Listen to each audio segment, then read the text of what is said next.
Шуңа да шара трак коммуна хуҗалыгы тармагында башкарылган эшләр турында сөйләүгә кайтып калмыйча, иң яхшы эшләүчеләрне бүләкләү белән үрелеп барды. Гөлзифа Мортазинаның Жильё трак милекчеләре ширкәтен җитәкләвенә 18 ел. Рәис хезмәтендәге уңышларны иң элек халык белән аңлашып эшләүдә күрә. Халык белән аралашып эшләргә кирәк инде безгә.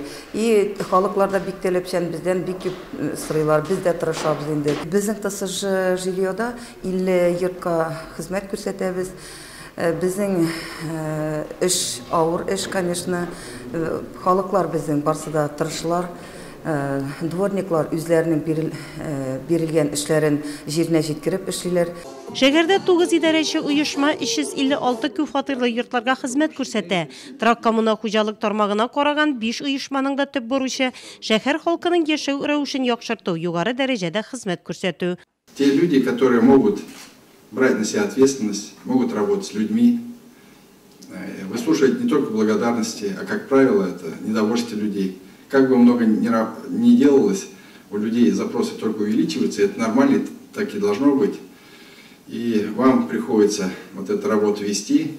Только за это перед вами надо поклониться и сказать спасибо. Шәһәрдә 2008-2017 еллар аралыгында капиталь ремонт программасы нигезендә 165 трак йорт төзекләндерелгән.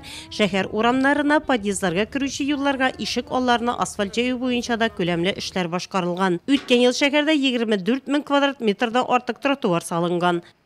Вы следите за качеством обслуживания наших квартир, за порядком в подъезде. Вы ответственны за наше комфортное жилье. Потому мы хотим очередной раз выразить вам свою благодарность. Бәйрәм чарасында трак коммуна хуҗалыгында эшләүче 18 кеше бүләкләнде. Чара котлаулар һәм район үзешчән сәнгатьтә катнашучыларның чыгышлары белән үрелеп барды.